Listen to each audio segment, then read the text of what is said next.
मैं आपको 10th class का सीबीएसई का रियल नंबर चैप्टर पढ़ाऊंगा।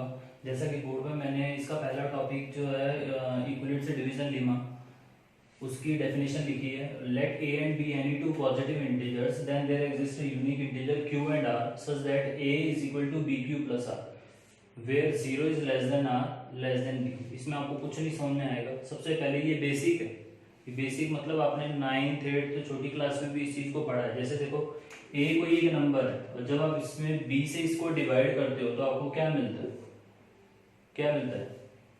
कुछ ना कुछ क्वोशिएंट आता है और साथ में कुछ ना कुछ आपको रिमाइंडर भी इसमें मिलता है। ठीक है, और इसी को हम दूसरी टर्म में क्या पढ़ते थे? क्या पढ़ते थे? Dividend is equal to divisor into quotient plus remainder. ये चीज आप छोटी क्लास से पढ़ते आ रहे हो, है ना। तो इसमें क्या हमारे पास डिविडेंड आपका ये, ठीक है, और ये आपका क्या है? ये आपका डिवाइजर है जिससे आपने इसको डिवाइड किया है। ये आपका डिवाइड करने के बाद जो बचा है वो क्या आपका? ये आपका क्वोशिएंट है, ठीक है, और ये आपका रिमाइंडर है, जैसा कि उसका नाम आर सी स्मॉल आर, ये आपका रिमाइंडर है। ठीक है, तो ये और कुछ नहीं है। बट इसमें नई चीज जो उन्होंने ऐड कर दी हुई है कि a इज इक्वल टू, ए कोई एक नंबर है जब आपको पता है कि डिवाइजर की मल्टीप्लाई जिससे आप डिवाइड करके उसकी क्वोशिएंट से मल्टीप्लाई करके रिमाइंडर ऐड करते हैं तो आपको वापस क्या मिलता है? डिविडेंड मिलता है। जैसे कि देखो मेरे पास एक नंबर ले लो, मैं छोटा सा नंबर ले लेता हूँ 2 है। 2 से अगर मैं 7 को डिवाइड करूँ 2 3 या 6 तो 1 आता है। देख लो, अगर इसको चेक करोगे तो वापस क्या होगा? 7 आपको लाना है तो 2 की मल्टीप्लाई किससे करोगे? 3 से और प्लस 1 करोगे। तो ये यही चीज है, देखो 2 इंटू 2 3 या 6 प्लस 1 7। तो ये यही चीज है जो इतनी बड़ी डेफिनेशन लिखी है ना, ये यही है। ठीक है, बट इसमें एक चीज यहाँ पर जो बताई गई है वो ये बताई गई है कि जो रिमाइंडर है मतलब 0 is less than equal to r, remainder जो है वो 0 हो सकता है या 0 से बड़ा होगा। नेगेटिव में हमने कभी आज तक रिमाइंडर नहीं दिया। ठीक है, और दूसरी चीज ये है कि जो आपका बी है, बी का मतलब ये जो नंबर आपका बी है, बी कहने का मतलब है कि वो हमेशा क्या रहता है? वो हमेशा रिमाइंडर से बड़ा है। देख लो बी जो है वो क्या रहेगा? हमेशा किससे बड़ा रहेगा? आर से बड़ा रहता है या आर छोटा रहेगा। ठीक है, आर हमेशा देखो आर छोटा है और बी क्या है जिससे डिवाइड किया वो बड़ा है। ठीक है, तो ये इसका थोड़ा बेसिक है। इससे पहले मैं थोड़ा नंबर्स के बारे में आपको बताता हूँ। जैसे कि मेरे पे टॉपिक है ये 9th क्लास में आपने इसको डिस्कस किया होगा, रियल नंबर्स में हमारे पास सबसे पहले पता है ना, इसको दो पार्ट्स में डिवाइड किया जाता है। कैसे? सबसे पहला होता है रैशनल नंबर्स और देन इसके बाद इर्रेशनल नंबर्स। हमारे पास रैशनल नंबर जो होते हैं वो बहुत टाइप के आ जाते हैं। रैशनल नंबर में कितने के? बहुत सारे हैं। ठीक है, रैशनल नंबर में हमारे पास natural number, whole number, prime number, composite number, इनकी नॉलेज होना आपको जरूरी है। उसके बाद है इवन नंबर है, ऑड नंबर है। तो मैं इनके बारे में कुछ बता देता हूँ आपको। सबसे पहले होल नंबर्स क्या होते हैं? ठीक है, होल नंबर जो है हमारे पास सबसे पहले एक ऐसे नंबर है जो 0 से स्टार्ट होते हैं, 0 1 2 3 डैश। देन उसके बाद आते हैं हमारे पास नेचुरल नंबर होते हैं 1 से स्टार्ट, 1 2 3 4। ये आपने छोटी क्लास में सब पढ़ा है, पर इस बार आपको 10th क्लास है तो आपको ये चीज ध्यान देनी पड़ेगी क्योंकि आपके पास 20 क्वेश्चन जो है वो एक मार्क्स के आते हैं। एमसीक्यूज भी हैं जिसमें फिल इन द ब्लैंक्स भी हैं और साथ में वन वर्ड भी शामिल है। ठीक है, तो इस चीज को आपको ध्यान देना है। ये लास्ट ईयर से गवर्नमेंट ने सिलेबस चेंज कर दिया है। ठीक है, पैटर्न उसका एग्जाम का। तो नेचुरल नंबर, उसके बाद आते हैं आपके पास प्राइम नंबर ऐसे नंबर होते हैं number which is divisible by 1 and itself. जैसे प्राइम नंबर सबसे छोटा इवन प्राइम नंबर 2 है, देन उसके बाद 3 5 7, फिर उसके बाद 7, फिर 11 13, इस तरह से आगे चलते रहेंगे एंड सो ऑन। और प्राइम नंबर के बाद आते हैं हमारे पास कंपोजिट नंबर। इनकी नॉलेज देना बहुत जरूरी है क्योंकि आगे कई क्वेश्चन है जिसमें कंपोजिट नंबर से रिलेटेड क्वेश्चन है आपके पास। कंपोजिट नंबर क्या होते हैं? कंपोजिट नंबर वो होते हैं जिसके दो या दो से ज्यादा फैक्टर होते हैं, number which has more than two factors, ठीक है। और इसमें जो पहला नंबर हमारे पास आता है वो आता है 4, देन उसके बाद 6, फिर 8, दोनों फर्क समझ रहे होंगे, 4 6 8, देन उसके बाद 12, फिर 15 14 भी आएगा, 15 कुछ नंबर छूट जाएंगे बीच में, ठीक है। तो इस तरह से ये आपके इन नंबरों का बेसिक है। इर्रेशनल नंबर्स कौन से होते हैं? इर्रेशनल नंबर हमारे पास दो तरह के होते हैं, फिर दो तरह के होते हैं। इसमें आता है पहला non terminating, non terminating repeating, ठीक है। और साथ में जो दूसरा आता है वो कौन सा हमारे पास है, तो इसको मैं हटा देता हूँ यहाँ से, और ये हमारे पास दूसरा आता है इसमें नॉन टर्मिनेटिंग, नॉन रिपीटिंग, ठीक है।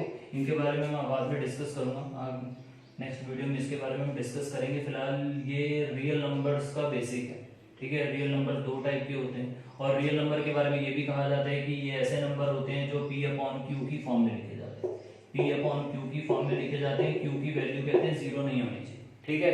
तो ये आपको बेसिक डेफिनेशन है, आपको पता होगी इसके बारे में। ये पढ़ने से पहले इसको पता होना बहुत जरूरी है, ठीक है। अब मैं थोड़ा एनसीईआरटी से क्वेश्चन लेता हूँ, उसको कर दें, ठीक है। इसको हटा देता हूँ, इसको नोट कर देना जो आपको इंपॉर्टेंट लगे इसमें, ठीक है।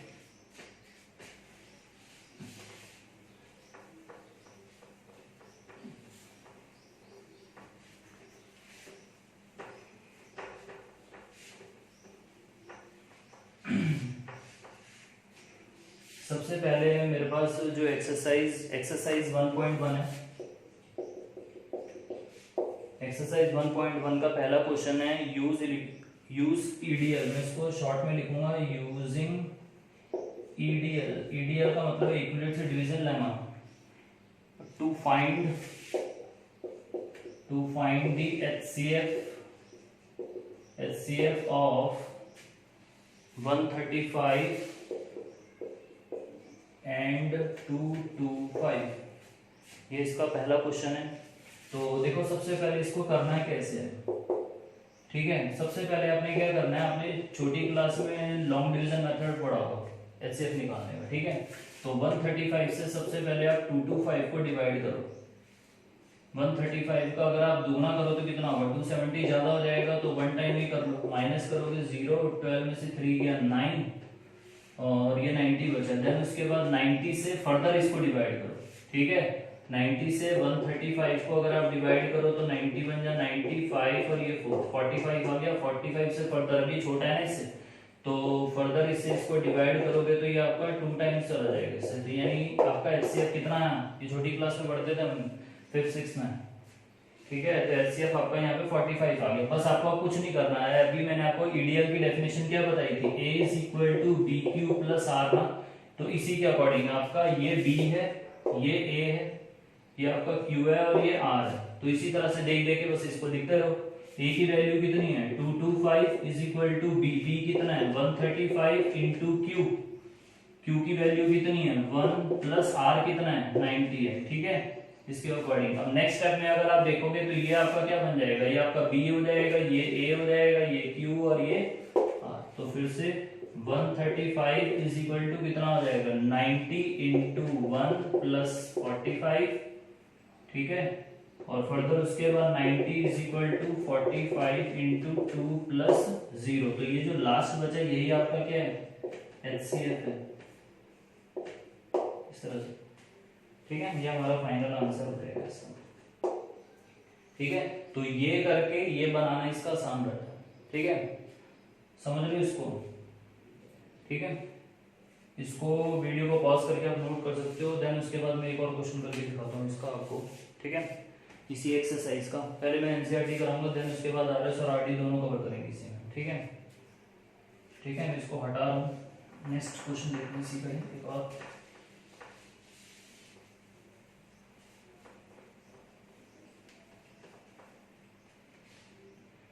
नेक्स्ट क्वेश्चन है मेरे पास,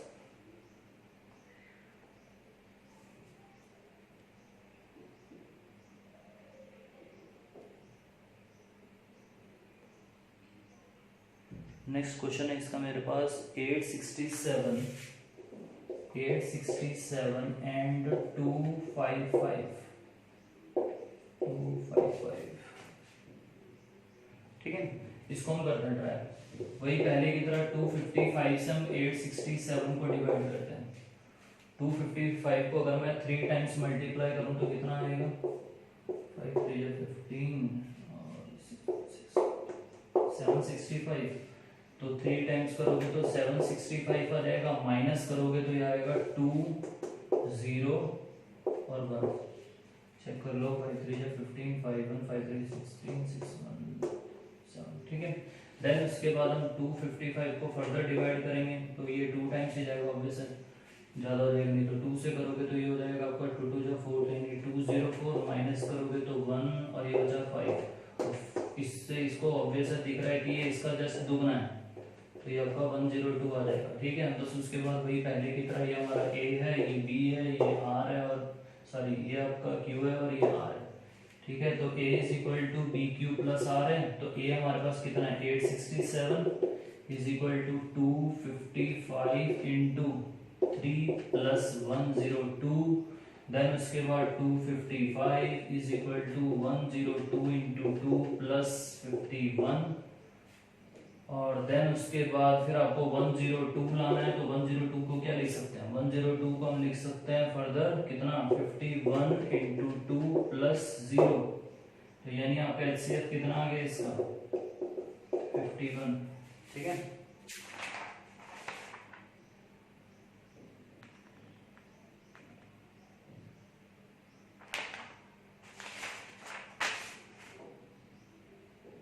ठीक है, इस तरह से आप इसको कर सकते हो। अब मैं इसके दूसरे टाइप के आपको क्वेश्चन से बताता हूँ। ठीक है, उन पे जरा ध्यान दो। ठीक है, इसको नोट कर लेंगे और बाकी 1 2 क्वेश्चन और छूटे हैं वो आप ट्राई कर सकते हो इसके।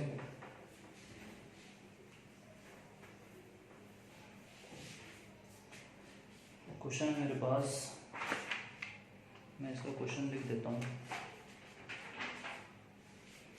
क्वेश्चन है show that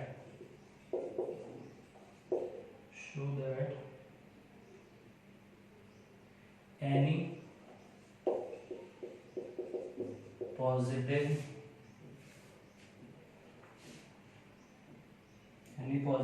odd integer is of the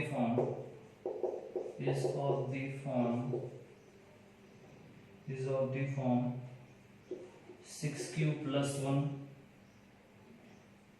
6q plus 3 और 6q plus 5।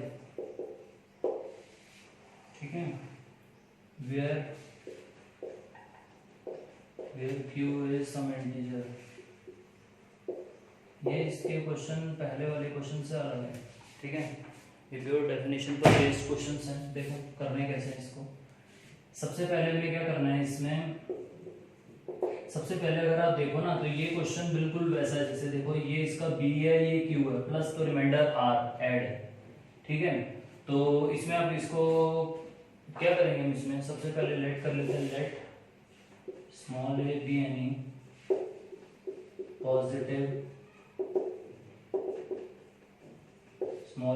Positive integer.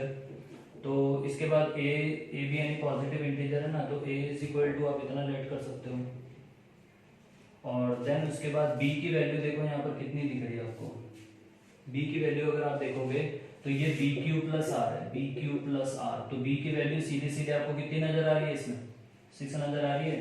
तो and b is equal to let कर लो 6। ठीक है, तो डेफिनेशन के अकॉर्डिंग स्टार्ट करते हैं इसकी। a is equal to b q plus r है ना, तो हमारे पास हो जाएगा a की जगह तो a ही रहेगा, b की वैल्यू हमने कितनी लेट की है 6q प्लस r को फिलहाल r रखेंगे, वेयर r 0 लेस देन कितना 6, क्योंकि b की वैल्यू कितनी है हमारे पास 6। और देन उसके बाद फिर नेक्स्ट लाइन में where a is equal to 6q plus कितना 6q प्लस पहले 0, देन उसके बाद a is equal to 6q plus 1, then उसके बाद a is equal to 6q plus 2, फिर a is equal to 6q plus 3, फिर a is equal to 6q plus 4, फिर a is equal to 6q plus 5। ठीक है, और आगे नहीं चलेगा ये, और आगे इसलिए नहीं चलेगा क्यों? क्योंकि यहाँ पर अगर आप लेट देखो, मैंने b की वैल्यू 6 लेट की और बोला गया है कि r जो है वो 6 से छोटा होगा, तो यानी 6 से छोटा मतलब सिर्फ वैल्यू 5 तक ही जाएगी इसकी। ठीक है, तो यानी a इज इक्वल टू कितना हो जाएगा 6q प्लस 5। ठीक है, इतना करने के बाद हमसे इसमें पूछा गया था, एक वर्ड था इसमें ऑड इंटीजर। ऑड अगर आप देखोगे तो इसमें 0 बच रहा था, यानी ये आपका इवन है, ये आपका ऑड है, ये फर्दर इवन है, ये फिर ऑड है, ये आपका इवन है।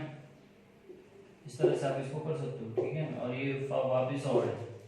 ठीक है, तो रिक्वायर्ड आंसर लिखेंगे, देयरफॉर रिक्वायर्ड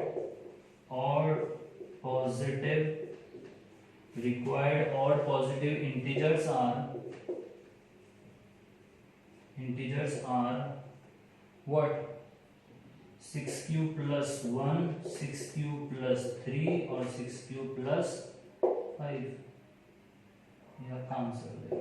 ठीक है, इस तरह से ये क्वेश्चन करना था। क्या करा हमने इसमें, सबसे पहले हमने एक a नंबर लेट किया, a की जगह आप x लेट कर लो। देन उसके बाद सबसे पहले ध्यान इसमें देना था कि ये b q, जो भी हमेशा q के साथ रहेगा वो हमेशा b होता है।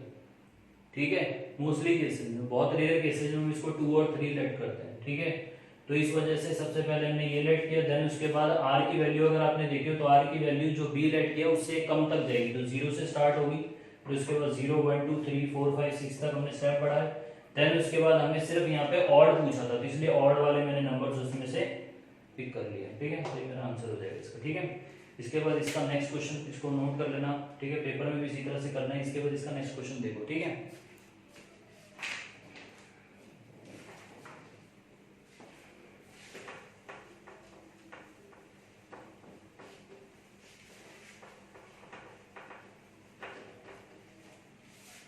इसका नेक्स्ट क्वेश्चन है मेरे पास,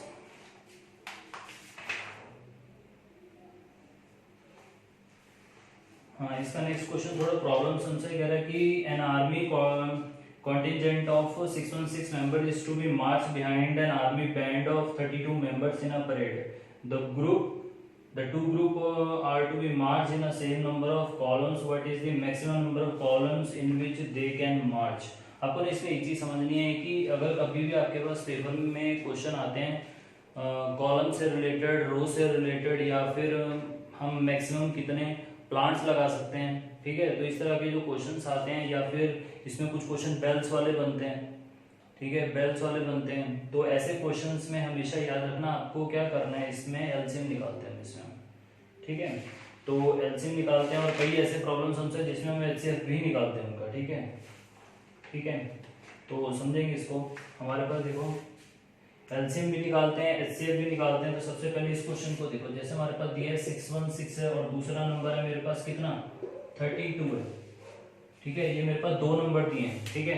क्वेश्चन फिर से सुनो, an army contingent of 616 member is to be march behind an army band of 32 members, ठीक है, वो कह रहे हैं कि एक आर्मी का कॉन्टिजेंट है जो कह रहे हैं कि 616 उसमें मेंबर्स है और उसके पीछे कह रहे हैं कि 32 मेंबर्स हैं और वो परेड करवानी है उनसे, कह रहा था group are to be march in the same number of columns, कह रहे हैं कि वो इस तरह से दिखने चाहिए कि रो और कॉलम उनकी सेम होनी चाहिए।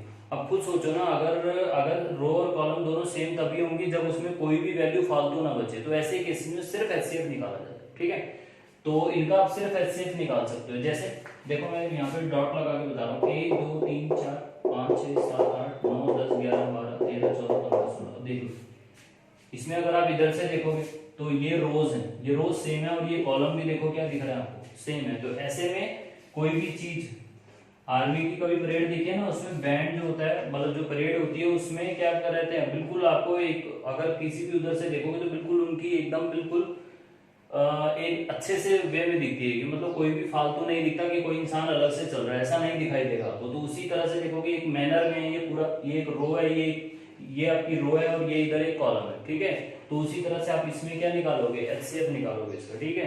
तो इसका एचसीएफ हम इसी वे में निकाल लेते हैं। एचसीएफ निकालने के लिए सबसे पहले हम क्या करेंगे, सबसे पहले 32 है, 32 से 616 को हम क्या करेंगे, डिवाइड करेंगे। 32 बन जाए 32 कर लो, कितना बचेगा, 11 में से 2 गया 9, और इधर हमारे पास बचा कितना, इधर से कैरी ले लेंगे, 5 में से 3 गया 2 बचा, ठीक है 29 बचा, और ये देन 6 हमारा नीचे आ जाएगा, ठीक है। और देन इसको करके देखते हैं हम कितनी बार करा जाएंगे, पूरा पूरा चला जाए। 32 है, 8 बार करके देखेंगे, 32 8 जा 8 2 जा 16 6 1 और 8 3 जा 20 25, 256 अभी भी छोटा है। 32 9 से 9 2 जा 18 8 1 9 3 जा 21 288 आ रहा है, तो यानी ये जा रहा है कितने 9 टाइम्स। 32 8 जा 8 2 जा 16 6 1 8 3 24 25, ठीक है।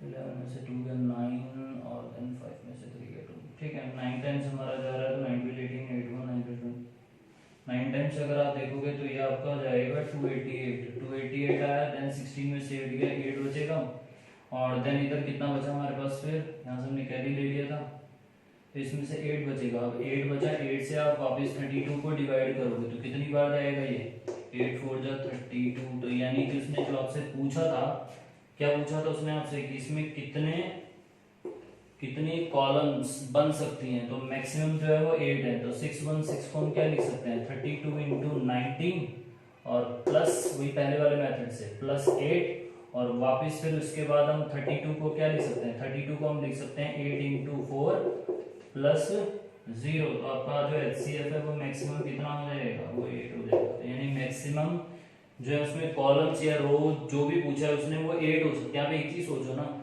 अगर किसी भी उसमें परेड हो रही है तो उसमें 616 मेंबर्स हैं, ठीक है, और ये दूसरी उसके पीछे जो बैंड है वो 32 है, तो ऐसा तो कभी हो नहीं सकता ना कि जो उसमें लोग हैं वो या उनके रो कॉलम इनसे ज्यादा है, ऐसा कभी हो ही नहीं सकता। समझ रहे चीज को, तो ये चीज थोड़ा इस लॉजिक पे ध्यान दो कि कभी उनकी जो रो और कॉलम है, अगर मान लो आपकी क्लास है उसमें अगर मान लो आप 60 स्टूडेंट, तो मैक्सिमम या ज्यादा से ज्यादा 5 6 या 10 रो बन जाएंगे। ऐसा तो नहीं है कि 60 स्टूडेंट है और उनकी आप उनसे ज्यादा 120 रो बना दो, ऐसा पॉसिबल नहीं है, ठीक है। तो उसी लॉजिक पर इसमें लॉजिक है, इसमें लॉजिक में आपको ये चीज ध्यान देनी पड़ती है कि जितना नंबर दिया रहता है, HCF में हमेशा एक चीज बोली जाती है कि HCF हमेशा जो होता है ना, जिन नंबरों का वो निकाला जाता है वो उनसे हमेशा छोटा होता है, ठीक है, और LCM हमेशा उन नंबरों से बड़ा होता है, ठीक है। तो ये चीज आपको ध्यान देनी है इसमें, ठीक है स्टूडेंट्स। तो आज के लिए हम इसमें इतना ही रखते हैं, ठीक है। अगर आपको स्टूडेंट मेरा पढ़ाया हुआ समझ में आया हो तो मेरे चैनल को लाइक कीजिएगा, सब्सक्राइब करिएगा, ठीक है। बाकी मैं इसका टॉपिक आगे कंटिन्यू करूंगा और इसमें हम हर टॉपिक को कंप्लीट करेंगे, ठीक है। Thank you.